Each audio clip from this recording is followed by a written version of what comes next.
নৃশংস হত্যাকাণ্ডতে ইনভেস্টিগেশন করছে, তাদের সাথে যোগাযোগ রেখেছে এবং আমরা চেষ্টা করেছি প্রবাসী কল্যাণ মন্ত্রণালয়ের সাথে সমন্বয় করে যত তাড়াতাড়ি সম্ভব আমাদের লিমনের মরদেহ আমরা দেশে ফিরে আনতে পারি।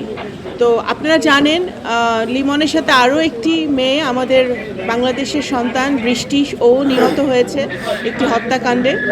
তো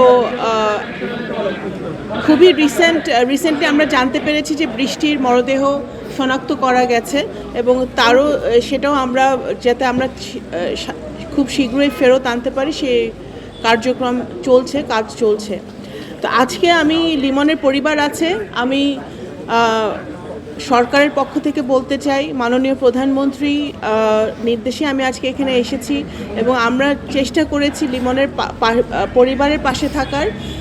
আসলে এটা তো কোনো ভাষা নাই, কারণ বাবা মার সামনে যখন মানে সন্তানের মৃত্যু হয় সেটার সান্ত্বনা দিয়ে আসলে এটা পূরণ করা যায় না।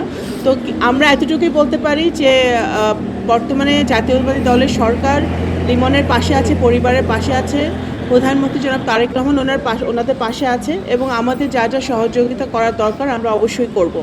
আমরা যুক্তরাষ্ট্রের সাথে সরকারের সাথে নিয়মিতভাবে যোগাযোগ রাখছি যাতে এই হত্যাকাণ্ডের সুষ্ঠু তদন্ত হয় এবং অবশ্যই আমাদের বিশ্বাস যে যুক্তরাষ্ট্র সেই তদন্ত কমপ্লিট করবে এবং এই হত্যাকাণ্ডের জন্য যারা দায়ী তাদেরকে শাস্তির আওতায় এনে তাদেরকে উপযুক্ত শাস্তি দেওয়া হবে আইনের আওতায় এনে।